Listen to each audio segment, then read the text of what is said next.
Уважаемые депутаты Государственной Думы, необходимость и актуальность принятия данного законопроекта, она, конечно, давно перезрела.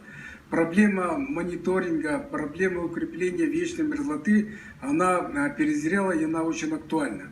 И хорошо, вот представитель правительства сказал о том, что у нас Республика Саха-Якутия, значит, принят закон о сохранности вечной мерзлоты, но полномочий у республики полноценно проводить эту работу, конечно, не хватает. И то, что мы на федеральном уровне будем принимать данный законопроект, это очень хорошо. Тем не менее, есть очень серьезные претензии к данному законопроекту. Я думаю, что ко второму чтению они будут учтены, и представитель правительства об этом заявил. Первое. Речь идет только о фоновом мониторинге. Этого крайне недостаточно. Вот вчера у нас был министр строительства, я там высказал предложение о том, чтобы вот сохранность вечной мерзлоты надо на каждом объекте обеспечивать, закладывать на стадии проектирования. Сегодня что происходит? Значит, начинается строительство, ставятся сваи и выясняется, что надо сохранять специальные меры, специальные стабилизаторы, надо строить.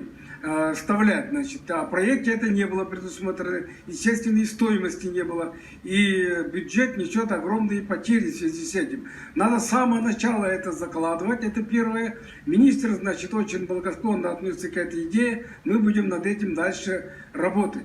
Вот представитель правительства сказал о том, что тут речь идет только о фоновом мониторинге, а надо еще техногенный, потому что практически прикладное значение, значит, сиюминутное значение мониторинга, это, конечно же, вот техногенное, потому что и строительство газопроводов, и строительство железных дорог, и, конечно же, здания и сооружения, это сразу нужно выдавать рекомендации, каким образом учитывать и каким образом сохранять, каким образом учитывать особенности вечной мерзлоты, каким образом его сохранять. Это крайне актуально, поэтому этот вопрос надо обязательно при втором чтении, значит, это учесть.